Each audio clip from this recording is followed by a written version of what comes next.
In this video, we uncover the terrifying story behind the most brutal crime of 2025, a horrifying act that was broadcast live and left the world in shock. The evening at Blossom the Beauty Lounge in Zapopan, Mexico, was meant to be like any other. Valeria Marquez, 29, who owns it and is a famous content creator and businesswoman, was holding a live stream where she talked about the latest trends and hung out with her followers. But all of that changed in an instant. Before we continue, make sure to hit that like button, subscribe for more real-life crime documentaries, and turn on the notification bell so you never miss an update. And tell me in the comments, which country are you watching from? I always find it incredible to see how far these stories travel and how many people around the world care about seeking justice and uncovering the truth behind real-life cases. Your support truly means more than you know. It's what allows these stories to reach new audiences, to spread awareness, and to remind us all why it's so important to keep searching for answers, even when justice takes years to arrive. So, thank you for being here, for caring, and for continuing to stand for truth. Now let's get back to the story. Valeria Marquez was born in Guadalajara, Jalisco, on February 14, 2002. She was captivated by the world of fashion and beauty from an early age, experimenting with makeup and taking inspiration from the spectacular appearances of well-known models. Her future career was shaped by her innate drive to create something unique and her enthusiasm for beauty. Valeria has accomplished a noteworthy milestone by 2021. An important turning point in her life came when she won the Miss Rostro pageant. This triumph highlighted her skill in the fields of beauty and self-care and provided her with the confidence boost she needed. Her increasing fan base was excited to follow her journey, and winning the pageant opened doors to new opportunities. Valeria, who was driven and ambitious, made the decision that she didn't only want to work in the beauty industry. By working on her own projects and establishing her own distinct style, she hoped to make her own impression. She opened her own beauty salon in this manner, a location that offered more than just expert beauty services. It served as a safe haven for her daring ideas, fusing her passion for cosmetics and self-care with her ambition to make others feel attractive and self-assured. Valeria did more than only work with customers at her salon. She also used social media extensively to share her personal experiences and advertise her business. She shared brief films of herself in daily life, hair care advice, and her favorite cosmetics. Her social media accounts became well-known very fast, and she now has about 200,000 followers. Her audience was directly connected to each post. People were moved by Valeria's genuineness and grounded style. She was more than just a beauty expert, since she was candid about her trials, failures, and achievements. She was the type of person who made a successful career out of a personal passion. Because she showed more than simply the finished product, her videos resonated. She described how to get there, what to use, and what not to use. Valeria Marquez was a prominent person in the beauty content industry by the age of 23, and many people looked up to her. Her name had come to represent self-assurance and willpower. However, that picture was the result of a great deal of effort, everyday commitment, tolerance, and the will to keep going in spite of obstacles. She greeted customers, made quick films, and responded to inquiries from her fans every morning when she opened her salon. The salon had a quiet, everyday vibe on the morning of May 13, 2025. The staff was occupied with their duties, and clients were arriving for their routine treatments. Nobody could have predicted that everything would drastically shift in a matter of hours. 2 males on a motorbike showed up to the salon later that day. One of them was carrying a tiny item and had his face concealed. He pretended to be a courier and claimed that Valeria was the lone recipient of the special present. The employees offered to accept the item and give it to Valeria because they were accustomed to handling deliveries for the salon.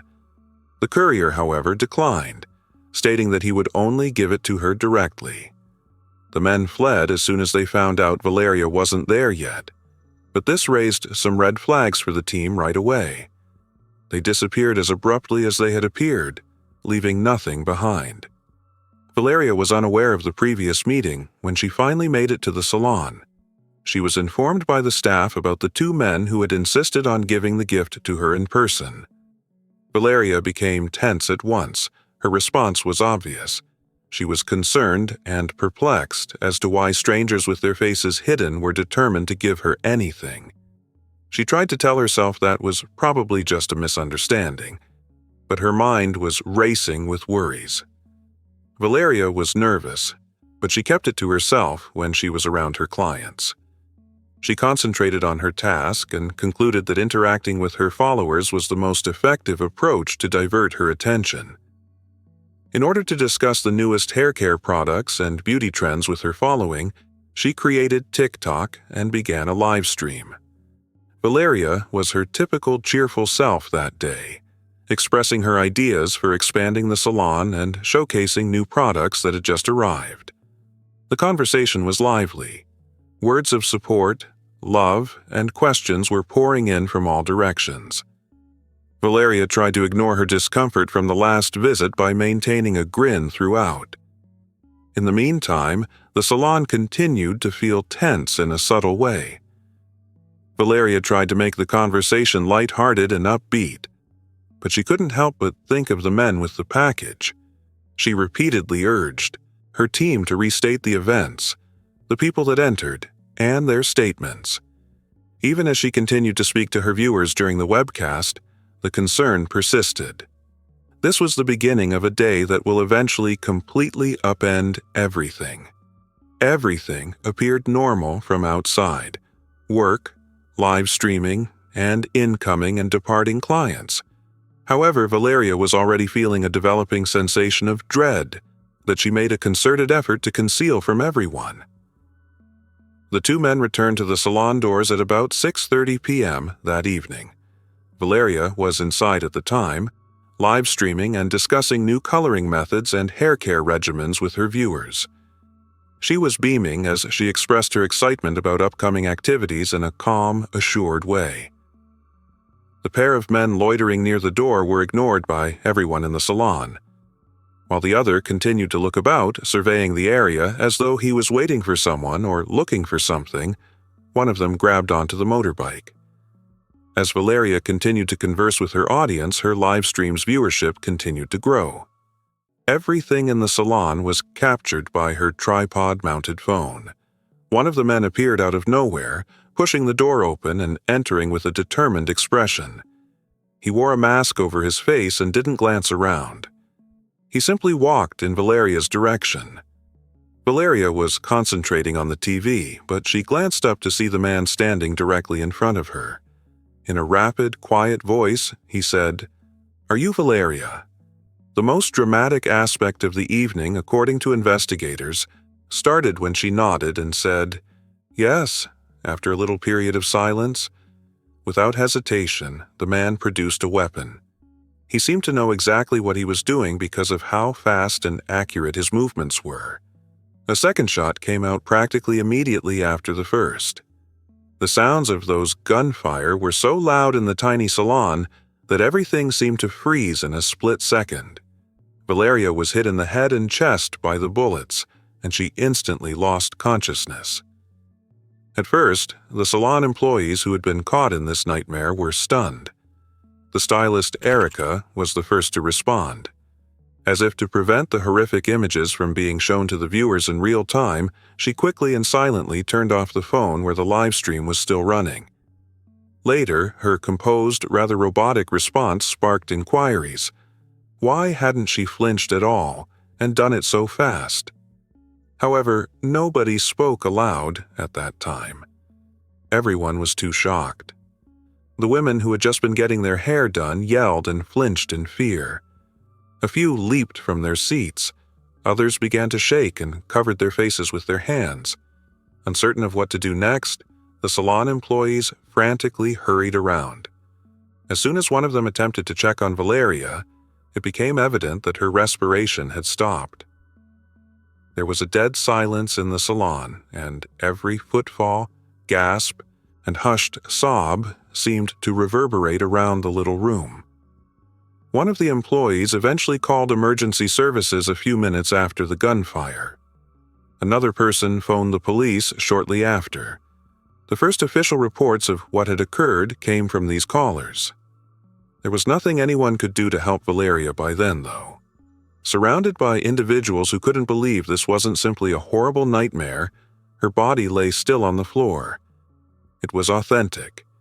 The entire scenario was seen by Valeria's fans, who had been watching her live stream. In an attempt to comprehend what was happening, they bombarded the conversation with supportive words. Many initially believed it must have been a manufactured scene or hoax, but the reality quickly became apparent. It was authentic. News reports began to feature the startling footage, and screenshots from the broadcast began to circulate on social media. Shortly after entering the salon and committing the crime, the man disappeared. Nothing was taken with him. Nothing at all. No money, no phones. His only intention was to perform this deed and then vanish. He left no fingerprints or other evidence behind, as investigators would later confirm. The whole thing only took a few seconds. Everything changed at those times. For the hundreds of individuals who had been watching the tragedy develop live, as well as for the persons inside the salon. Just minutes before, viewers were discussing hair care and future appointments, and now they were watching a real-life crime. Paramedics had already reached the salon by the time the first social media reposts of the video appeared. When it became apparent that Valeria was not responding, they were contacted immediately following the attack. Although the medical staff evaluated her right away, they had to determine that she had died. Valeria died from gunshot wounds to her head and chest, according to the attending physicians. News sources quickly reported on her passing. The police showed up shortly after. They started gathering security camera footage, speaking with witnesses, and recording every detail. No one was permitted to enter the area, which was sealed off. A crowd had gathered outside the salon in an attempt to get a look at what was going on inside. Like wildfire, every new rumor stoked further interest and conjecture. Valeria's family was informed of the awful news at the same time. Official sources state that her family was notified by the police. Soon later, her mother came to the salon, where police enforcement officials greeted her and gave her the rundown on what had transpired. The salon where her daughter had been working a few hours earlier was fully roped off when she arrived. Only Valeria's lifeless body and the detectives were inside. Later, witnesses claimed that when Valeria's mother realized her daughter was gone, she was unable to contain her grief. This time, these traumatic events, which were typically concealed from view, became ingrained in the collective memory. Words of support and condolence rushed in from all directions on social media, but nothing could reverse the events that had transpired. Soon after, Valeria's body was brought to the medical examiner's office for the necessary treatments. The family's approval was not required for this phase because her death was handled as a criminal case. Meanwhile, theories and conjectures regarding what had transpired continued to circulate online. However, Valeria's family didn't care about any of it. Just yesterday, they had lost a daughter who had smiled as she greeted the new day. As soon as Valeria Marquez passed away, investigators observed that there were no indications of robbery. This supported the idea that Valeria herself was the target, and not property or money was being stolen. The males who entered the salon made no attempt to search the space or seize anything. They appeared to have planned their acts meticulously, locate Valeria, and proceed with their strategy without further ado or delay. The investigators suspected that this was a contract crime right away because of the icy accuracy and the total absence of any theft attempt. A well-planned hit was suggested by the attackers' use of a pistol, their disguise, and the fact that they fled the scene without turning around. After examining surveillance footage from the vicinity of the salon, police were even more convinced that it was a professional job. The males were shown in the footage coming and going without warning, leaving no one with time to react. In light of this, conjecture regarding potential motivations started to circulate. Journalists and social media users began speculating about a potential link between Valeria and the Jalisco New Generation cartel. According to some stories, she had a love relationship with Ricardo Ruiz Velasco, one of the cartel's main commanders. These reports claimed that Valeria frequently received pricey presents from admirers and flaunted them on social media, which supposedly infuriated Velasco. Her online behavior, public demeanor, and display of upscale goods could have been interpreted as going too far. According to this interpretation, the cartel was trying to settle a dispute involving their honor and authority over individuals who were connected to them, rather than a personal grudge or a crime of passion. In this case, Valeria's passing would serve as a terrifying reminder that no amount of celebrity or popularity on social media could shield a person from the cartel's will to punish what they perceived as disloyalty. Another possibility that emerged was that Valeria might have failed to comply with the requests of those associated with these groups or refused to cooperate with them. The mistrust only increased despite the lack of concrete proof or verified evidence that directly connected her to any criminal organization. Social media users swiftly disseminated these narratives when the media picked them up, occasionally passing off conjecture as fact. Official law enforcement pronouncements, however, stressed that at that time, there was no proof that Valeria was directly affiliated with any criminal group. Investigators kept investigating every possibility, but they focused mostly on the idea that someone had been hired to do this crime. For them, the crucial question was still, why and by whom was this crime ordered? Authorities responded quickly in the meantime. Valeria's family received public condolences from Mexican President Claudia Sheinbaum, who also pledged that the case would not go unpunished. She declared in her message that all those responsible for this crime would be apprehended and held accountable. She emphasized that violent crimes against women must not go unpunished, and that the government would make every effort to investigate the incident. Jalisco officials also affirmed that the inquiry will be treated as a possible femicide case, which necessitates paying close attention to the circumstances and motivations behind the crime. Investigators had already collected security camera footage and witness accounts, and they were analyzing every scenario imaginable, from a targeted killing to personal conflicts. The public's demand for a comprehensive investigation surged after the president's speech. Those who were following the case had more and more questions every day after Valeria's passing. How could two strangers enter the salon with such ease and then stroll away without anyone noticing? Who instructed them? What made Valeria the target and why? These were the answers investigators were looking for. The public, however, was eager to learn the truth immediately, even though their task took time.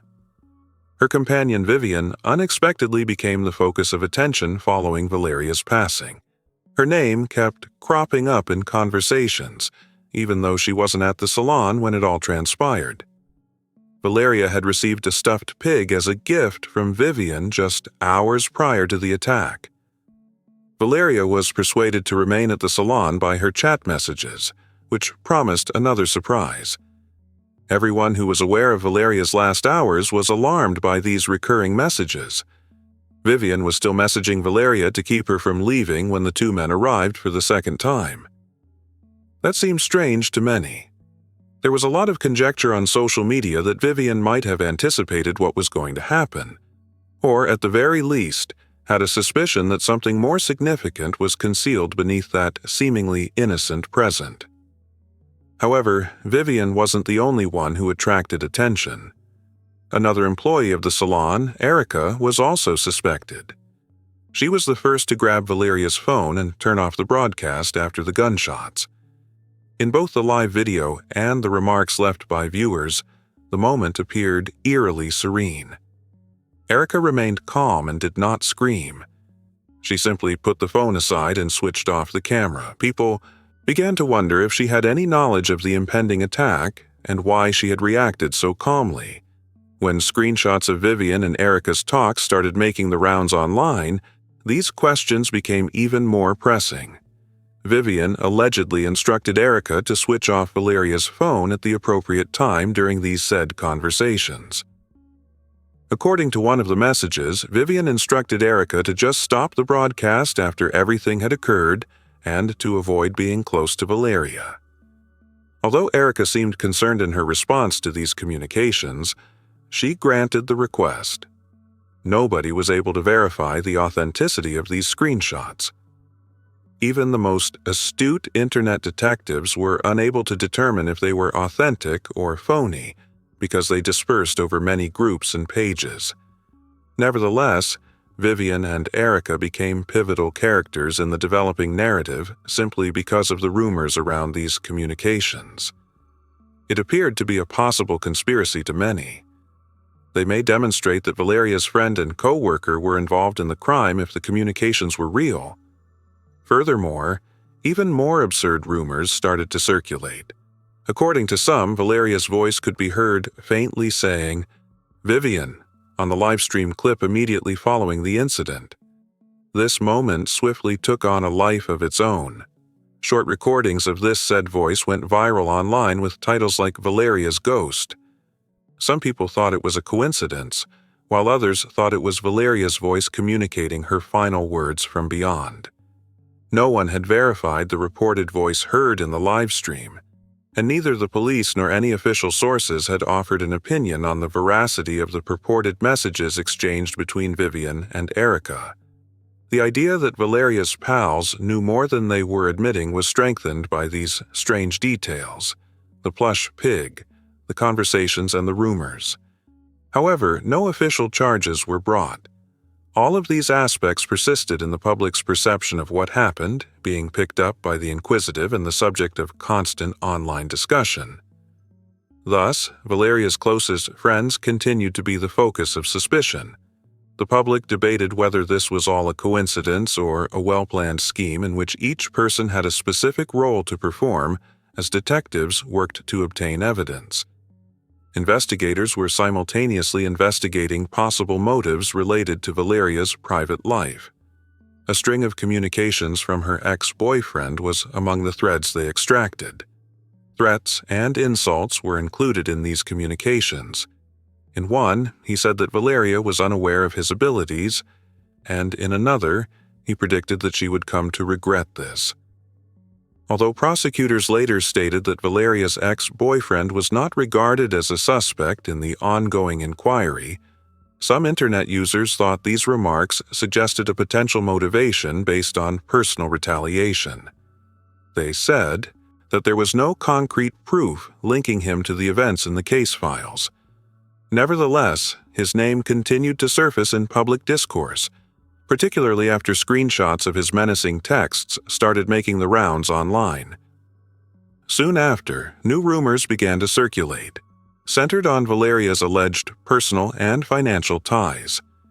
Her opulent lifestyle may have been connected to criminal networks, according to several social media users' conjectures.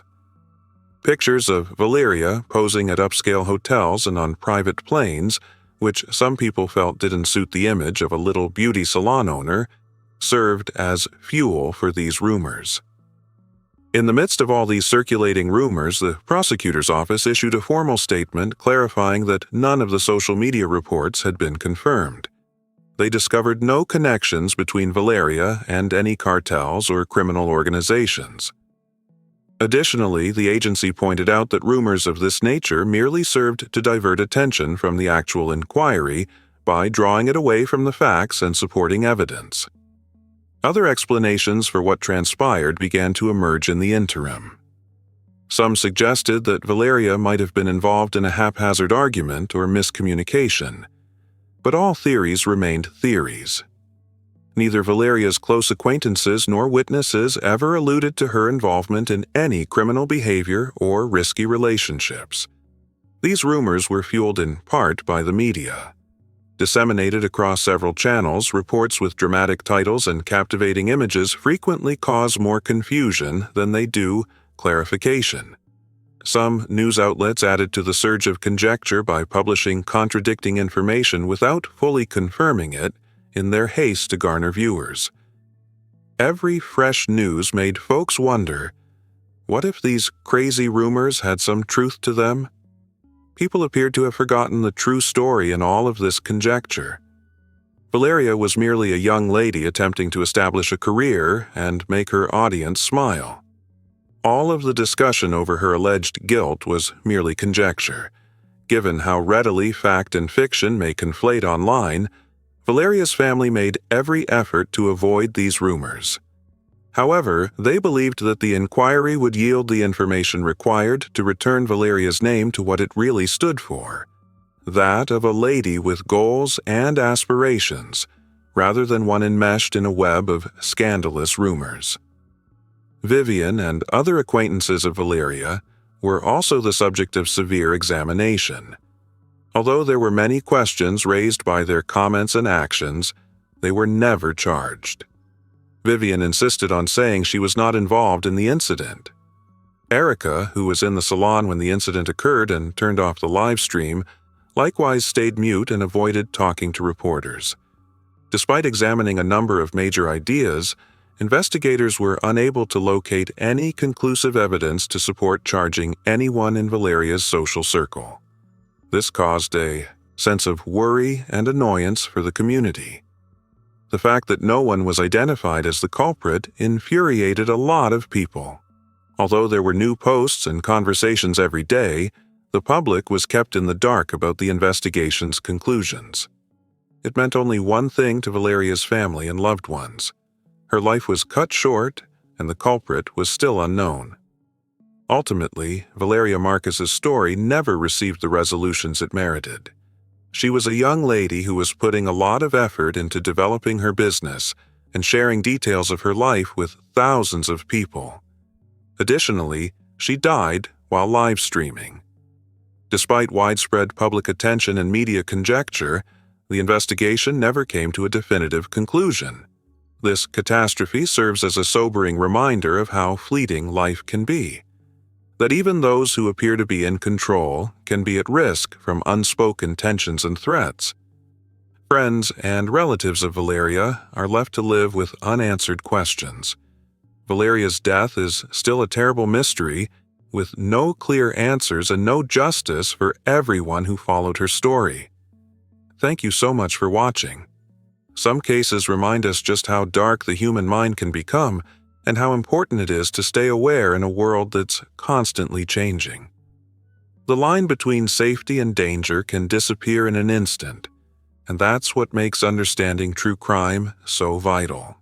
If you found this video eye-opening, please like, subscribe, and turn on the notification bell so you never miss future true crime stories.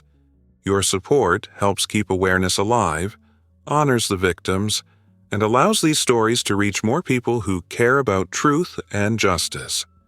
Share your thoughts and reactions in the comments below. What does this case make you think about the world we live in today? Do you believe we're becoming more desensitized to violence, or do stories like these remind us to be more aware and compassionate? Always remember, real evil doesn't need a stage or a spotlight. It hides behind everyday faces, waiting for an opportunity. Stay careful, stay alert, and take care of those around you. Thank you again for being here. Until next time, stay safe, stay curious, and never stop searching for the truth.